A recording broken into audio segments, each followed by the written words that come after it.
have a co-host of a wrestling show titled Still Steps on Edge of Philly Sports. Welcome to Philadelphia, as always. Tell us about. Oh wait, you there? What'd you say? They're talking. I thought you said they were like gonna come kiss my boots or something. Nah, that negative. Maybe you should. Hey, listen, you know, look at this fit that I'm in. it's definitely a great fit, you know. This is $20 from Forever 21. Yeah. And I make it look like $150.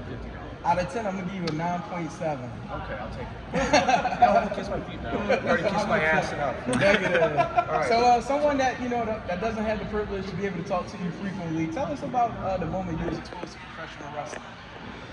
Moment I was exposed to professional wrestling, God, you could take me back to when I was like maybe 3 or 4. Like, when you're a kid, you don't have many memories. You have like flashes, and one of the flashes of memories that I have was sitting with my dad watching either Beavis and Butthead, South Park, or like WCW or WWE.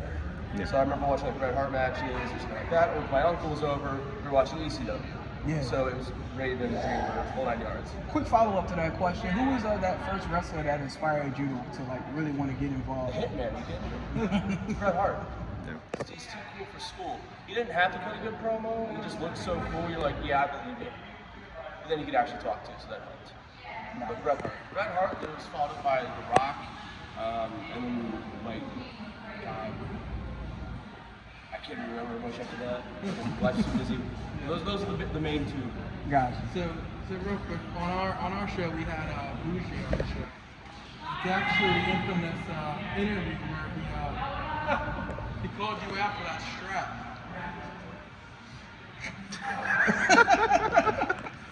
10-4. When Bougie speaks, this is me. I don't have to listen to him. It's like someone who's small, loud, and annoying, has barely been here, barely survived his little trial match for the Bowman Fight Club. I'm gonna challenge you for the middleweight title. Fuck you. Ain't nobody. Prove yourself for this. People on the independents have been bleeding for a chance at my title. Yeah. You've barely been around for a fart in the wind. He is a fart in the wind. He's the size of a fart in the wind. I'm looking down on him. I'm not very condescending, despite, you know, who I am, my stature, how cool I look. But on him, people that speak the loudest have the littlest to offer. He just speaks way too loud for how little he brings to the table. To get back on wrestling real quick, obviously She's not a wrestler. you went and obviously wrestled all over the place. Talk about your training or the way you started and got into the business. So I started training at a small place in Indiana. Originally I was going to go to a guy named Billy Rock, who's kind of an independent legend. Everyone knows who Billy Rock is, because that was like 20 minutes from me. His school shut down the year I wanted to be a wrestler. Okay. So I looked up the schools, and my closest school was like 3.5 hours away. And I said, you know what? It's the only school that seems like an actual school, not some guy trying to take my money. And I drove 3.5 hours one way, trained for 3 days, drove back, work. I did that for 8 months. I got mono at some point, so I was out for a month and a half. But I still kept up that trend. I was like the only person in my class to stick around. There was like maybe 4 people. I was the only one left.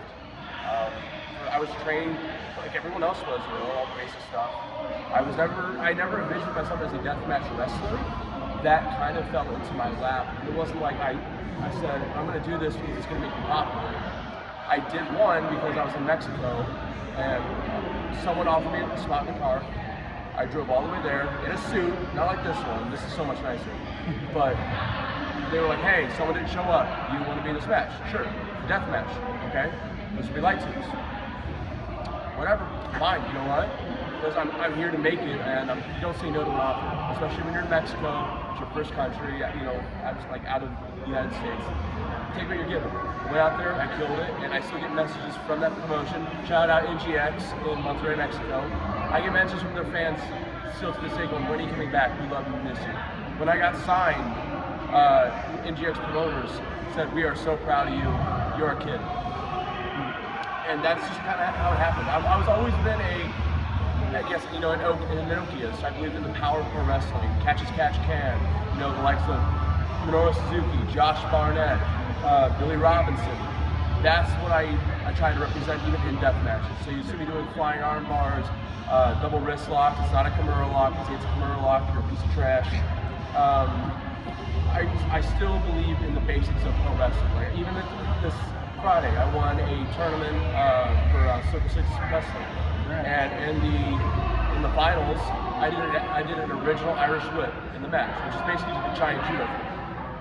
The Irish whip is a legitimate wrestling move, and I used it as such. I believe in the basics. I believe in the power of what pro wrestling is, despite what other people try to belittle it as whatever it may be today. I believe in the power of it. Just as much as I enjoy all this silly, goofy shit involved in pro wrestling, I love when I can do something and go, oh crap, that looks so good. And mind you, the guy I did it to was like 280 pounds, and I threw like a sack of potatoes.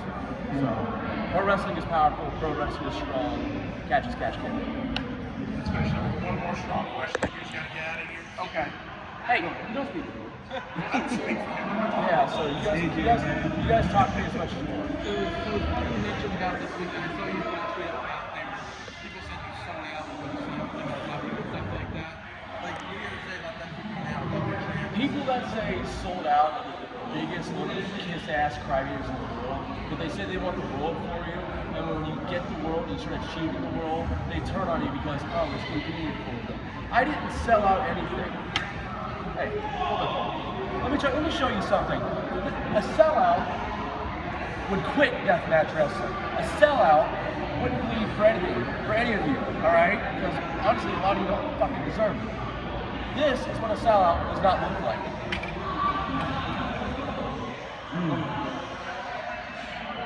This is as real as it gets. Yeah. This is a signed television wrestler who went through 3 rounds of a hard-ass deathmatch tournament, sticking on the other side saying, I want it, and I'm the champion to beat in this company.